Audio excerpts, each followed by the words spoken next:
Good evening बच्चों। कल की क्लास में हमने प्रश्नावली 5 चैप्टर था, हमने पूरा खत्म कर लिया था। ठीक है, और आज से हम शुरू करेंगे त्रिभुज, ट्रायंगल्स। ठीक है, तो यहाँ पर देखिए, आपको सबसे पहले हम बेसिक जानेंगे, क्योंकि जब तक हमें बेसिक नहीं पता होगा हमें आगे का प्रोसेस नहीं पता होगा। ठीक है, तो यहाँ पर देखिए, आपको सर्वांगसम आकृति और समरूप आकृति, ये दो हेडिंग दिख रही होंगी। यहाँ पर हमें सर्वांगसम नहीं पढ़ना है, केवल हम इसके बारे में जानेंगे कि सर्वांगसम क्या होता है और समरूप आकृति क्या होती है, क्योंकि सर्वांगसम हमने क्लास 9th में पढ़ लिया था। ठीक है, और यहाँ हम पढ़ने वाले हैं समरूप आकृति। ठीक है, तो ये क्वेश्चन, ये जो टाइप है, मतलब ये जो त्रिभुज चैप्टर है, ये थोड़ा सा टफ है। टफ इसलिए लगता है आप लोगों को। टफ देखिए, टफ वो चीज़ होता है जो हमें नहीं आता। ठीक है, टफ वो चीज़ होता है जो हमें नहीं आता, और जो हमें आता है वो आसान। इसका मतलब हमने कक्षा 9 की जो त्रिभुज था, कक्षा 9 का चैप्टर था, उससे हम डर के भागे होंगे। इस वजह से हमें आज कक्षा 10 में आने के बाद ये हमें टफ लग रहा होगा। ठीक है, तो आशा करते हैं कि आपको जो कक्षा 9 में आपने त्रिभुज पढ़ा होगा, वो आपको कुछ ना कुछ उसके बारे में जानकारी होगी। अगर जानकारी नहीं है तो हम आपको पहले कक्षा 9 के बारे में जानकारी देंगे। ठीक है, फिर कक्षा 10 के बारे में बताएंगे। मतलब जो क्वेश्चन कक्षा 10 का होगा उसके बारे में पहले हम कक्षा 9 के बारे में बताएंगे, उसके बाद फिर हम कक्षा 10 का बताएंगे। ठीक है, तो आप लोगों को टेंशन लेने की कोई ज़रूरत नहीं है, और हम आपके साथ हैं। तो आप अगर इस चैप्टर को आप बिल्कुल डीपली से हमारे साथ एक एक कंटेंट के साथ आप लोग तैयार करेंगे, तो ये चैप्टर बिल्कुल ही समझ में आएगा। और आपने कक्षा 9 की जो मैथ है, जो त्रिभुज है, वो आपने पढ़ा हो या ना पढ़ा हो, हम उसे भी यहाँ पर कवर करेंगे। ठीक है, तो चलिए देखते हैं यहाँ पर सर्वांगसम आकृति और समरूप आकृति में क्या फर्क है। ठीक है, तो देखिए, यहाँ पर समान आकार एवं समान आमाप। आमाप का मतलब है कि इसमें लंबाई, चौड़ाई, ऊंचाई, गहराई और त्रिज्या, भुजाएं, ये सब आ जाती है। ठीक है, और यहाँ पर देखिए क्या लिखा, समान आकार। आकार का मतलब है हमें साइज से नहीं देखना, हमें साइज से नहीं देखना है, हमें क्या देखना, शेप। शेप का मतलब होता है आकार, ये आप मान के चलिए। ठीक है, और आमाप का मतलब होता है साइज। आमाप का मतलब होता है साइज। ठीक है, आमाप का मतलब क्या होता है, साइज, ये आप मान के चलिए। ठीक है, तो अब देखिए, यहाँ पर आपको ये सारे आकृति दिख रहे होंगे जो 1 से लगा के 11 तक है। ठीक, और यहाँ पर देखिए जो समरूप आकृति में, इसमें समान आकार परंतु आमाप का समान होना आवश्यक नहीं है। समान हो जाए तो कोई प्रॉब्लम नहीं। ठीक है, समान हो गया तो और अच्छी बात, नहीं हुआ तो कोई बात नहीं, लेकिन वो उसका जो आकार है वो समान आकार होना चाहिए। आकार का मतलब हमने आपको बता दिया कि आकार का मतलब शेप होता है। ठीक है, आकार का मतलब शेप होता है। आप उससे ये तुलना मत कीजिएगा कि ये 3 सेंटीमीटर का है, ये 2 सेंटीमीटर का, ये 5 सेंटीमीटर का। आकार का मतलब है वो एक जैसे दिखने चाहिए। अगर वृत्त है तो वृत्त दिखने चाहिए, वर्ग है तो वर्ग दिखने चाहिए, समकोण त्रिभुज है तो समकोण त्रिभुज दिखने चाहिए। ठीक है, तो आपको समझ में आ रहा होगा। ठीक है, तो देखिए, अब यहाँ पर क्या कहा गया है, समान आकार एवं समान आमाप। यहाँ पर कहा गया है समान आकार परंतु आमाप का समान होना आवश्यक नहीं है, ये साफ साफ कहा गया है। तो चलिए अब हम देखते हैं इसमें कौन सी आकृति समान होगी, कौन सी आकृति समरूप होगी और कौन सी आकृति सर्वांगसम होगी। ठीक है, क्योंकि चैप्टर शुरू होने से पहले हम बेसिक जानेंगे, तभी हमें चैप्टर के सारे क्वेश्चन समझ में आएंगे। ठीक है, तो चलिए देखते हैं। यहाँ पर देखिए, यहाँ पर 5 सेंटीमीटर है, 3 सेंटीमीटर है, 2 सेंटीमीटर है, 5 सेंटीमीटर। हमें इसको देखने से पहले सबसे पहले हमें क्या देखना है, सबसे पहले हमें देखना है आकार। क्या देखना है, आकार। तो देखिए जो आकार है वो क्या होना चाहिए, आकार समान होना चाहिए। तो यहाँ पर देखिए 1, 2, 3 और 4 चित्र में आपको आकार समान दिख रहे हैं। आप साइज, हमने फिर दोबारा आपसे कह रहे हैं, आप साइज से कंपैरिजन मत कीजिए, केवल देखिए ये एक ही तरीके के हैं, ये बने हुए क्या एक ही साइज के हैं, ठीक है। देखिए यहाँ पर साइज, हाँ यहाँ पर हमने, सॉरी यहाँ पर साइज का नाम ले लिए, साइज आपको नहीं देखनी, आपको शेप देखनी है कि ये क्या, अगर वृत्त हैं तो क्या सारे वृत्त हैं, अगर त्रिभुज हैं तो क्या सारे त्रिभुज हैं, अगर वर्ग हैं तो क्या सारे वर्ग हैं। सबसे पहले हमें यही देखना है।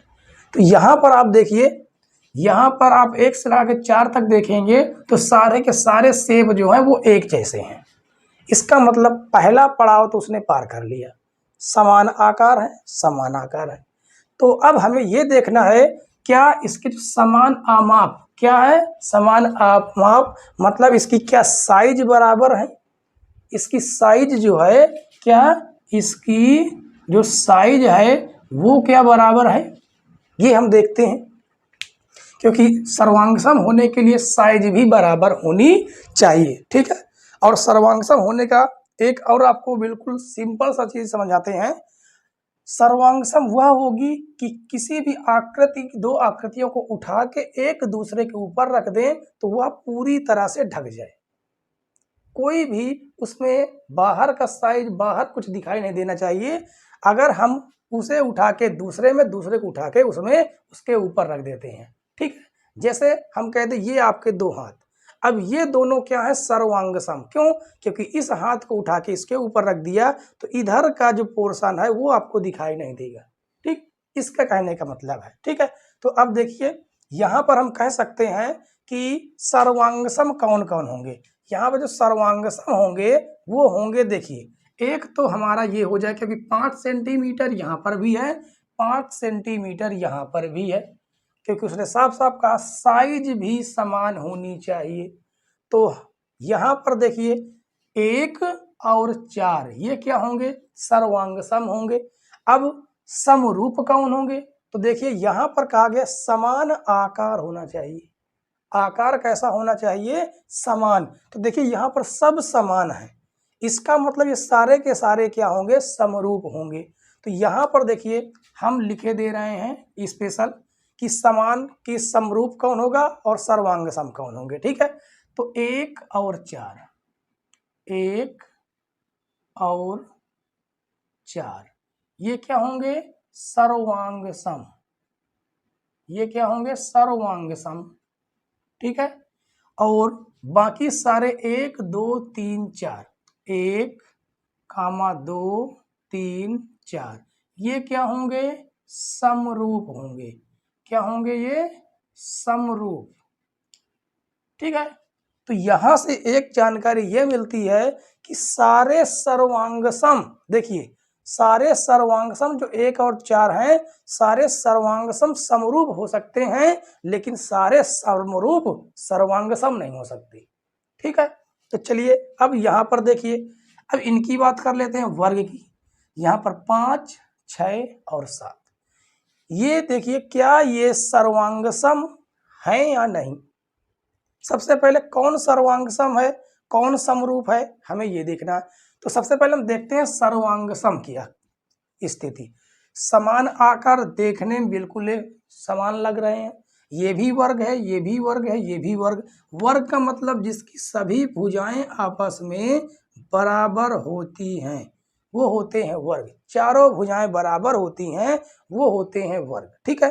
तो यहाँ पर देखिए ये भी सेम है, ये भी सेम शेप का है, ये भी सेम शेप का है, ठीक है। तो एक पड़ाव तो पार कर लिया कि समान आकार तो हो, लेकिन क्या समान आमाप है। तो देखिए ये 10 सेंटीमीटर का, ये 4 सेंटीमीटर का, ये 5 सेंटीमीटर का। तो हम इसके बारे में कह देंगे कि कोई भी आकृति सर्वांगसम नहीं होगी, सर्वांगसम नहीं है, ठीक है। क्योंकि यहाँ पर किसी का साइज सेम नहीं मिल रहा, शेप तो सेम मिल रहा है लेकिन साइज सेम नहीं मिल रहा। और सर्वांगसम होने के लिए शेप और साइज दोनों सेम होने चाहिए, बराबर होने चाहिए। अब क्या ये सभी समरूप हैं, तो ये हम चेक करते हैं, क्योंकि देखिए अब हाँ, तो हम कह सकते हैं कि ये सभी समरूप होंगे, क्योंकि यहाँ पर सभी के सभी क्या हैं, समान शेप के, समान आकार के हैं। तो हम लिख सकते हैं 5, 6, 7 ये क्या होंगे, समरूप होंगे। ये क्या होंगे, समरूप आकृतियां होंगी। अब यहाँ पर हमने समकोण त्रिभुज लिया है, देखने को तो आगे भी हम एग्जाम्पल में ढेर सारे त्रिभुज, बहुभुज ये सब लेंगे, लेकिन हमें यहाँ पर एक ही एग्जाम्पल लिया है जो सभी क्या है, समकोण है। ठीक है, समकोण का मतलब होता है ये यहाँ पर बनने वाला जो कोण होता है वो कितना होता है, 90 अंश होता है। कितना होता है, 90 अंश होता है। ठीक है, और देखिए अब हम इस त्रिभुज की जो त्रिभुज की कंडीशन है, उस कंडीशन की थोड़ी सी जो परिभाषा है वो थोड़ी सी चेंज है। ठीक है, तो चलिए आइए उसे भी हम लिखकर आपको बताते हैं। आइए बच्चों, अब जान लेते हैं कि बहुभुज कब समरूप होंगे। ठीक है, तो देखिए यहाँ पर क्या लिखा है, भुजाओं की संख्या समान वाले दो बहुभुज समरूप होते हैं यदि। देखिए बहुभुज का मतलब होता है जिसमें बहुत सी भुजाएं हों, मतलब त्रिभुज, चतुर्भुज, पंचभुज, षष्ठभुज, वो कोई भी भुजाएं हो सकती हैं। ठीक है, कितनी भुजाएं हो सकती हैं, लेकिन दो आकृतियां हों तो उनमें भुजाएं समान होनी चाहिए। अगर इस वाले में 5 भुजाएं हैं तो दूसरे वाले में भी 5 होनी चाहिए। ठीक है, अब कब समरूप होंगे, इसकी 2 कंडीशन है। पहली कंडीशन है उनके संगत कोण बराबर होने चाहिए। ठीक, पहली प्राथमिकता ये है। दूसरी, उनकी संगत भुजाएं एक ही अनुपात में होनी चाहिए। ठीक है बच्चों, तो अब हम यहाँ पर एग्जाम्पल के माध्यम से आपके सामने देखिए 2 ये बने हुए हैं, यहाँ पर बने हैं, और ये 2 आकृतियां बनी, 2 आकृतियां ये बनी हुई है। ठीक है, अब इसी आकृति के माध्यम से हम आपको समझाएंगे कि कौन से समरूप होंगे, कौन से समरूप नहीं होंगे, क्या नियम है। ठीक है, अच्छे से हम समझते हैं, उसके बाद सीधे हम प्रश्नावली में चलते हैं। ठीक है, प्रश्नावली तो 5 मिनट की खत्म हो जाएगी। ठीक है, तो चलिए देखिए, सबसे पहले हमें चेक करना उनके संगत कोण बराबर हो। तो संगत कोण का मतलब है कि अगर हम इस कोण की बात कर रहे हैं तो दूसरे आकृति में भी इसी कोण की बात की जाएगी। ठीक है, तो यहाँ पर देखिए, यहाँ 85 अंश, यहाँ भी 85 अंश है। अब इस कोण की बात कीजिए, देखिए यहाँ 70 अंश, तो यहाँ पर भी 70 अंश। ये संगत कोण, ये संगत कोण बराबर है। इस कोण को देखिए, यहाँ 100 अंश, तो यहाँ पर भी 100 अंश। यहाँ पर देखिए 105 अंश, यहाँ भी 105 अंश, और यहाँ 55 अंश है तो यहाँ भी 55 अंश है। इसका मतलब एक क्राइटेरिया तो इसने पार कर लिया। क्या पार कर लिया, कोण की, किसकी, कोण के बारे में तो क्राइटेरिया पार कर लिया कि कोण क्या है, कोण सभी क्या है, समान है। जो संगत कोण है वो सभी क्या है, समान है। ठीक है, अब दूसरी कंडीशन क्या है, उनकी संगत भुजाएं एक अनुपात में होनी चाहिए। संगत भुजाएं एक अनुपात में होने का मतलब है कि अगर हम इस भुजा की बात कर रहे हैं तो दूसरे आकृति में भी इसी भुजा की बात करेंगे। ठीक है, तो देखिए यहाँ पर क्या इनकी आकृतियां जो हैं, जो भुजाएं हैं, क्या वो संगत हैं। तो देखिए यहाँ पर 2 है, यहाँ पर 4 है, तो अनुपात देखिए, अनुपात एक ही अनुपात में, अनुपात का मतलब होता है बटे में। ठीक है, तो यहाँ पर देखिए हम आपको बताते हैं, इसकी भुजा कितनी है, 2 है। ठीक है, और इसकी भुजा कितनी है, 4 है। तो इसे हम काट कर देखेंगे कितना आ जाएगा, 1/2 आएगा। लेकिन हम सबसे पहले सभी भुजाओं, संगत भुजाओं को हम बराबर करके, अनुपात में बराबर करके देखते हैं।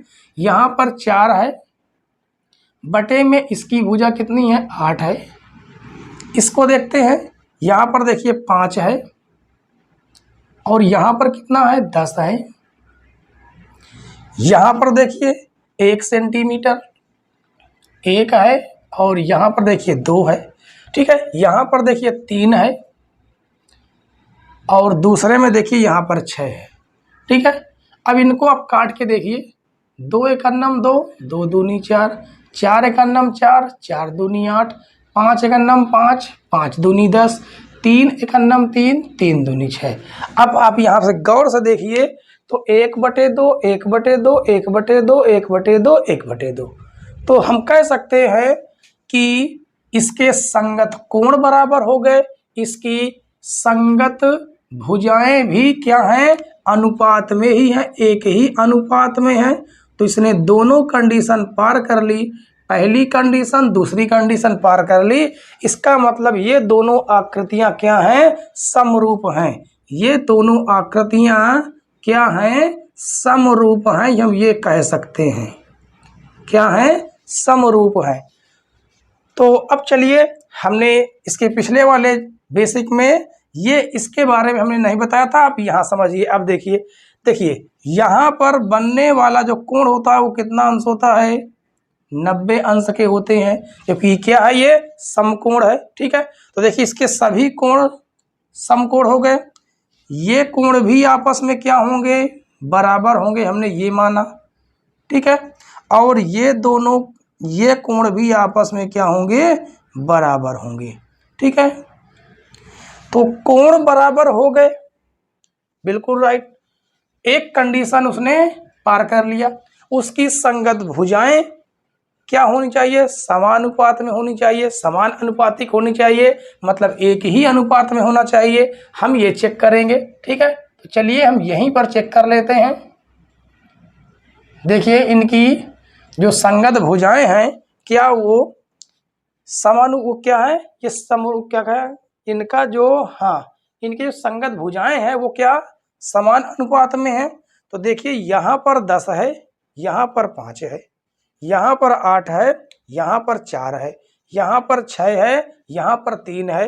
तो हम रखेंगे, देखिए 10, देखिए यहाँ पर हम दो चित्र की बात कर रहे हैं, 8 और 9 में। ठीक है, किसमें, चित्र नंबर 8 व 9 की हम बात कर रहे हैं। ठीक है, क्योंकि हमें दो आकृतियां देखनी है।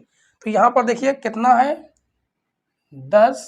इसकी संगत भुजा कौन हो जाएगी, ये हो जाएगी जिसमें 5 है। इसकी संगत भुजा देखिए 6 है, और बटे में क्या आ जाएगा, 3 आ जाएगा, ये देखिए। और यहाँ पर देखिए ये 8 है, ये 4 है, तो 8/4। तो इसे हम काटेंगे, 5 एकन्नम 5, 5 दूनी 10, 3 एकन्नम 3, 3 दूनी 6, 4 एकन्नम 4, 4 दूनी 8। तो देखिए समान अनुपात में है, बिल्कुल राइट है। इसकी कंडीशन दूसरी भी ये फॉलो करता है। इसका मतलब ये दोनों क्या होंगे, समरूप होंगे। क्या होंगे, ये समरूप होंगे। ठीक है, इनको हम चेक करके देख सकते हैं, इन दो चित्रों को, कौन सा, 10 और 11। ठीक है, तो चलिए हम 10 और 11 के बारे में भी आपको बताते हैं कि क्या ये समरूप होंगे या नहीं। ठीक है, तो आप लोग बहुत अच्छे से इसे समझिए, ये चैप्टर भी आपको आसान लगेगा। ठीक है, क्योंकि हमें पता है कि आप लोग इस चैप्टर से भागते इसलिए हैं क्योंकि इसमें ढेर सारी प्रमेय होती हैं। ठीक है, तो हम आपको कक्षा 9 के बारे की जो प्रमेय हैं उनके बारे में भी बताएंगे डीपली, और कक्षा 10 के बारे में भी बताएंगे। ठीक है, तो देखिए अब यहाँ पर किसकी बात हो रही, 10 व 11 की, 10 व 11 चित्र की बात हो रही है। तो यहाँ पर कोण देखिए, हमने कहा कोण इसके आपस में संगत कोण क्या है, बराबर है। देखिए ये कोण में एक यहाँ पर देखिए एक है, इसका मतलब होता है कि ये दोनों कोण बराबर, इसमें दो लाइन है, इसमें दोनों कोण बराबर है, और ये कोण भी बराबर। तो कोण की कंडीशन तो उसने सेटिस्फाई कर लिया। ठीक है, अब इनकी भुजाओं का अनुपात देखते हैं। तो यहाँ पर देखिए 15 है, और इसकी संगत भुजाएं कितनी है, 3 है, बराबर। ये यहाँ पर देखिए 12 है, और यहाँ पर इसकी संगत भुजा कितनी है, 5 है, और ये यहाँ पर कितना है, 9 है, और इसकी संगत भुजा कितनी है, 4 हो जाएगी। अब देखिए इसे काट कर आप देखिए, ये तो कट रहा कि 3 × 5 = 15, लेकिन क्या ये बराबर है, ये बराबर ही नहीं है। तो हम कह सकते हैं कि ये दोनों आकृतियां जो हैं समरूप नहीं हैं। क्या है, समरूप नहीं है। ठीक है, दूसरे शब्दों में कह सकते हैं असमरूप है। ठीक है, तो अब यहाँ पर देखिए आपको ये दो आकृतियां भी दिख रही हैं। तो हम वर्ग के बारे में बात कर लेते हैं, क्योंकि वर्ग के चारों कोण जो होते हैं वो कितने कितने अंश के होते हैं, 19 डिग्री के होते हैं। ठीक है। तो ये भी आपको वर्ग दिख रहा है, तो ये भी, इसके भी कोण क्या हो जाएंगे 19 डिग्री के हो जाएंगे। ठीक है। तो अब हम इसके बारे में देखिए, कोण के बारे में तो हमने सबसे पहले चेक किया कि कोण क्या इसके संगत कोण बराबर हैं। तो हमने चेक किया कि हाँ, इसके संगत कोण आपस में क्या है, बराबर है। पहली कंडीशन सेटिस्फाई हो गई। अब चेक करते हैं उनकी संगत भुजाएं एक ही अनुपात में होंगी। तो चलिए हम ये चेक करते हैं, क्या इसकी संगत जो भुजाएं हैं क्या वो एक ही अनुपात में होंगी। ठीक है। तो चलिए देखते हैं, चेक करते हैं। देखिए, AD की जो संगत भुजा होगी वो PS होगी। यहाँ पर देखिए कितना है, 5 लिखा हुआ है, बटे में कितना है, 2 है, बराबर ये 4 है। इसकी संगत भुजा 4 हो जाएगी। इसकी संगत भुजा कितनी हो जाएगी, 2 की 5 हो जाएगी। और ये 3 लिखा हुआ, 3 की संगत भुजा कौन हो जाएगी, 4 हो जाएगी। क्या ये संगत है? ये तो देखिए इनका जो अनुपात होगा, इन भुजाओं के संगत भुजाओं का अनुपात होगा, वो तो बराबर नहीं दिख रहा। तो जब बराबर नहीं, तो ये दोनों क्या हो जाएंगी, असमरूप हो जाएंगी, असमरूप हो जाएंगी। ये दोनों आकृतियां ये जो हैं क्या हो जाएंगी, असमरूप हो जाएंगी। ठीक है। अब यहाँ पर हम त्रिभुज लेते हैं। यहाँ पर तो हमने समकोण त्रिभुज लिया था, तो आप समझ गए थे। ठीक है। लेकिन यहाँ पर देखिए, यहाँ पर क्या ये दोनों समरूप हैं? तो हम चेक करके देखते हैं कि क्या समरूप हैं या नहीं। ठीक है। तो देखिए, इसका संगत कोण बराबर है, क्योंकि हम सबसे पहले संगत कोण चेक करेंगे। हमारी सबसे पहली प्राथमिकता ये है कि हम चेक करेंगे उसके संगत कोण बराबर हैं या नहीं। तो बिल्कुल देखिए, संगत कोण बराबर है। इसका संगत कोण 40 है, तो इसका भी 40 है। इसका 80 है, तो इसका भी देखिए 80 है। एक क्राइटेरिया उसने पार कर ली, किसकी, समान कोण की। तो इसके जो कोण है वो क्या है, समान कोण है। एक कंडीशन तो इसने सेटिस्फाई कर लिया। दूसरी कंडीशन, क्या इसकी भुजाएं समानुपातिक हैं? तो हम चेक करके देखते हैं। तो देखिए, इसको हम यहीं पर चेक करके आपको बताते हैं। ठीक है, कि इसकी जो भुजाएं हैं वो क्या है, संगत भुजाएं जो है वो अनुपातिक है या नहीं, समानुपातिक है या नहीं। तो देखिए, इसकी जो ये वाली संगत भुजा होगी ये कितनी है, 6 सेंटीमीटर, और ये देखिए कितनी है, 3 सेंटीमीटर। बराबर होना चाहिए। ये जो संगत भुजा है उसकी संगत भुजा बटे में होनी चाहिए। तो 5 की संगत भुजा कौन हो जाएगी, देखिए 10 की संगत भुजा 10, ठीक है, बटे कितना होना चाहिए, 5। तो चेक करके हम देखते हैं, काटने पर हमें ये पता चलता है कि इन्हीं की सभी संगत भुजाएं आपस में क्या हैं, बराबर हैं। तो देखिए, ये भी 2, ये भी 2, ये भी 2। तो इसने क्या किया, उसकी संगत भुजाएं भी क्या हो गई, समानुपातिक हो गई। क्या, भुजाएं भी। तो यहाँ पर हम लिख देते हैं, भुजाएं क्या हैं, समानुपाती। समानुपाती मतलब समान अनुपात में हैं। तो इसने दोनों की दोनों कंडीशन इसने फॉलो किया, इसलिए ये दोनों आकृतियां कैसी हैं, ये दोनों आकृतियां समरूप हैं, हम ये कह सकते हैं। ठीक है। तो इसकी और भी जो कंडीशन होंगी वो भी हम आपको बताएंगे। ठीक है, क्योंकि बहुत सी प्रमेय हैं, कम से कम 12 से 13 प्रमेय। ठीक है, तो उनको भी आपको हम सॉल्व करवाएंगे, और जो भी और भी इसकी जो कंडीशन है उनके बारे में भी हम जानेंगे कि कक्षा 9 की भी कुछ कंडीशन है वो यहाँ पर फॉलो होती हैं। ठीक है, तो चलिए अब हम सीधे शुरू करते हैं प्रश्नावली 6.1 के क्वेश्चन। ठीक है, आइए बच्चों, अब प्रश्नावली हम सॉल्व करते हैं। ठीक है, प्रश्नावली 6.1। तो देखिए, प्रश्न नंबर 1 में क्या लिखा हुआ है, कोष्टक में दिए गए शब्दों में से सही शब्दों का प्रयोग करते हुए रिक्त स्थानों को भरिए। ठीक है, तो देखिए यहाँ पर 4 क्वेश्चन दिए हुए हैं जिनमें रिक्त स्थानों को भरना है, और आगे कोष्टक में इसके मान दिए गए हैं कि क्या भरना है। ठीक है, तो यहाँ पर देखिए क्या लिखा है, पहला, सभी वृत्त खाली स्थान होते हैं। तो हमने सबसे पहली कंडीशन आपको वृत्त बना के ही बताई थी कि सभी वृत्त सभी वृत्त क्या हो सकते हैं, समरूप हो सकते हैं, लेकिन सभी वृत्त सर्वांग सम नहीं हो सकते। तो यहाँ पर क्या भरा जाएगा, समरूप भरा जाएगा। क्या भरा जाएगा, समरूप, क्योंकि सभी के सभी वृत्त, जितने भी हम वृत्त बनाएंगे वो सभी के सभी क्या होंगे, समरूप होंगे, देखने में सेम शेप के होंगे। ठीक है, तो समरूप होने के लिए शेप सेम होना चाहिए, साइज हो या ना हो। ठीक है, तो अब देखिए दूसरा, सभी वर्ग होते हैं। तो हमने आपको वर्ग बना के बताया था कि सभी वर्ग क्या होते हैं, समरूप होते हैं। सभी वर्ग क्या होते हैं, समरूप होते हैं। अब यहाँ पर देखिए, सभी त्रिभुज खाली स्थान, सभी खाली स्थान त्रिभुज समरूप होते हैं। कौन, समद्विबाहु या समबाहु।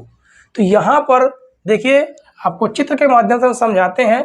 मान लो कि ये हमने दो क्या बना दिए, समद्विबाहु त्रिभुज, दो जिनकी दो भुजाएं क्या हैं, बराबर। ठीक है, एक ये बन गया और एक हमने ये बना दिया, एक हमने ये बना दिया। ये भुजाएं भी इसकी क्या है, बराबर हैं। ठीक है, अब इसके ये कोण तो बराबर हो जाएंगे, ये कोण तो बराबर हो जाएंगे। ठीक है, तो यहाँ पर देखिए कहा गया सभी त्रिभुज समरूप होते हैं। तो यहाँ से हम कैसे पता करें कि ये समरूप, सभी त्रिभुज समरूप ही होंगे, क्योंकि ये कोण तो हमने बराबर कर दिया। मान लो ये कोण भी बराबर हो जाते हैं। ठीक है, लेकिन यहाँ पर इनकी नाप जो होगी, ये जरूरी नहीं है कि अगर ये 2 सेंटीमीटर है तो ये 4 सेंटीमीटर होगा, ये 5 सेंटीमीटर है तो ये 10 सेंटीमीटर होगा, ये तो जरूरी है नहीं। ठीक है, और अगर हम बात करें किसकी, समबाहु की, देखिए हमने समद्विबाहु के बारे में बता दिया। ठीक है, कि ये जरूरी नहीं है कि सभी, अगर ये 2 है तो ये 4 हो, ये 5 हो तो ये 10 हो। लेकिन हाँ, कोण के बारे में कह सकते हैं कि ये 19 डिग्री का होगा। अगर ये 19 डिग्री का है तो ये भी 19 डिग्री का होगा। ठीक है, तो चलिए देखते हैं। अब समबाहु त्रिभुज आपको हम बनाकर दिखाते हैं। तो ये हमने बना दिया समबाहु त्रिभुज, ये दो हमने क्या बना दिया, समबाहु त्रिभुज। अब समबाहु त्रिभुज के बारे में आपको पता है कि उसके सभी कोण 60 डिग्री के होते हैं। वो चाहे छोटा कोण हो चाहे बड़ा कोण, उसके सभी कोण 60-60 अंश के होते हैं। ठीक है, अब उसके बाद इसकी जो भी भुजाएं होंगी, क्योंकि समबाहु है, क्या है, समबाहु के बारे में। समबाहु का मतलब जिसकी सभी भुजाएं बराबर हो। मान लेते हैं कि ये कोई भी भुजा हो जाए, ये मान लेते हैं कि ये कोई भी भुजा हो गई कितनी, 4 सेंटीमीटर। ठीक है, और ये भी समबाहु है, तो इसकी भी आप कोई भी भुजा ले लो, कोई भी भुजा हम ले सकते हैं, 5, 4, 10 जो भी लेना चाहें। मान लिए हमने क्या ले लिया, 10 ले लिया, कितना, 10 सेंटीमीटर। तो क्या ये क्या होगा, क्या ये जो है समरूप होगा कि नहीं होगा, तो चेक कर लो। इसके सारे कोण देखिए, सारे कोण बराबर है, संगत कोण। और भुजाओं के बारे में पता कर लेते हैं। 4, इसका ये वाली जो भुजा है ये संगत भुजा है। ठीक है, तो ये 4, ये 10, इसकी संगत भुजा भी 4 होगी और 10 होगी, 4, 10। देख कर बताइए कि सभी के सभी क्या है, बराबर है।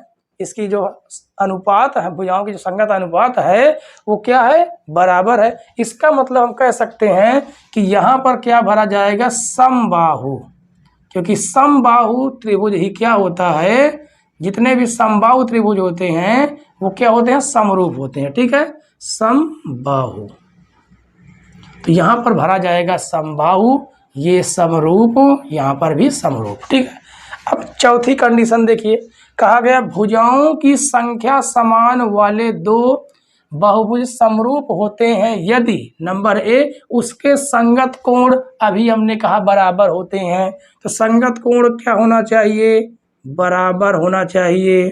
ठीक है, उसके बाद तथा बी नंबर, उसकी संगत भुजाएं क्या होनी चाहिए, समानुपाती होनी चाहिए। समानुपाती मतलब समान अनुपात में होनी चाहिए। ठीक है, अब देखिए दूसरा क्वेश्चन क्या कहा गया है, निम्नलिखित युग्मों के दो भिन्न भिन्न उदाहरण दीजिए। यहाँ पर लिखा है समरूप आकृति, तो हम कोई भी समरूप आकृति ले सकते हैं। मान लीजिए हमने ये क्या ले लिया, ये हमने ले लिया वर्ग, ठीक है, ये वर्ग ले लिया, एक दूसरा भी हमने वर्ग ले लिया। क्या ले लिया? दूसरा भी हमने वर्ग ले लिया। इनकी सभी भुजाएं क्या होती हैं? बराबर होती हैं, ठीक है। तो हमने आपको इस वर्ग के बारे में बताया है कि वर्ग कोई भी हो वो सभी के सभी क्या होते हैं? समरूप होते हैं। यहाँ पर कहा गया है ऐसी आकृति जो समरूप ना हो। तो चलिए हमने एक वृत्त ले लिया जिसकी त्रिज्या हमने कितनी रख दी? 3 सेंटीमीटर रख दी, ठीक है।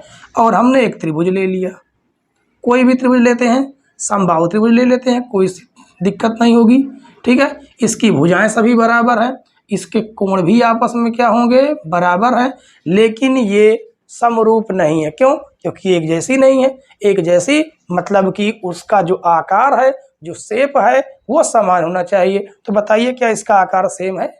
तो उसका जो आकार मतलब शेप जो है वो क्या समान है? नहीं है, क्योंकि ये वृत्त है और ये त्रिभुज है, ठीक है। तो आई होप कि आपको क्वेश्चन नंबर 1 और क्वेश्चन नंबर 2 पूरी तरह से समझ में आ गया होगा, ठीक है। अब देखते हैं क्वेश्चन नंबर 3। आइए बच्चों देखते हैं क्वेश्चन नंबर 3। यहाँ पर कहा गया बताइए कि निम्नलिखित चतुर्भुज समरूप है या नहीं।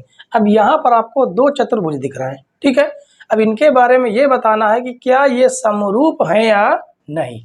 तो हमने समरूप होने की आपको कंडीशन बताई थी।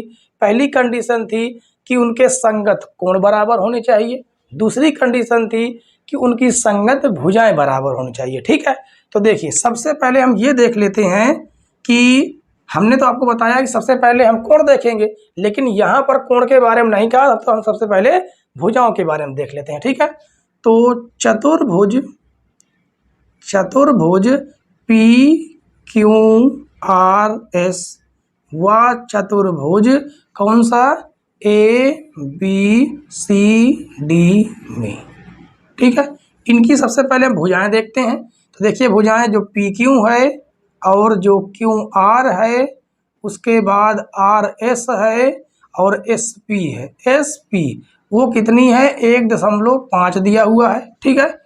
और इस वाले में देख लेते हैं जो AB है, AB और जो BC है, BC, CD और DA, ये कितना दिया हुआ है? ये 3 दिया हुआ है, 3 सेंटीमीटर, ठीक है। ये दोनों 5 सेंटीमीटर है और ये 3 सेंटीमीटर है।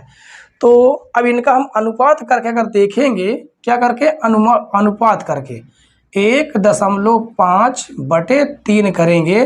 दशमलव हटाएंगे, 0 लगाएंगे और ये दशमलव हट जाएगा। 15 एकन्नम 15, 15 दूनी 30।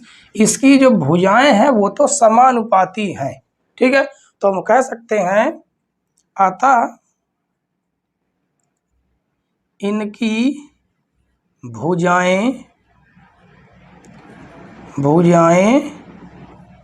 समानुपाती हैं, ठीक है। लेकिन यहाँ पर देखिए, देखकर ही हम कह सकते हैं कि इनके कोणों के बारे में तो कहा ही नहीं गया, लेकिन देखकर ही बता सकते हैं इनके कोण बराबर नहीं हो सकते। तो हम कह सकते हैं देखने पर ही पता चलता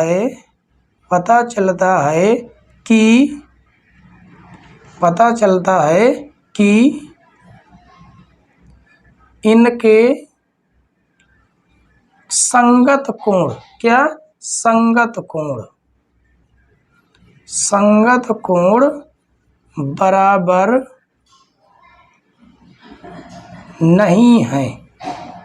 और जब संगत कोण बराबर नहीं है तो हम कह सकते हैं कि चतुर्भुज समरूप नहीं है। तो लिखेंगे इसलिए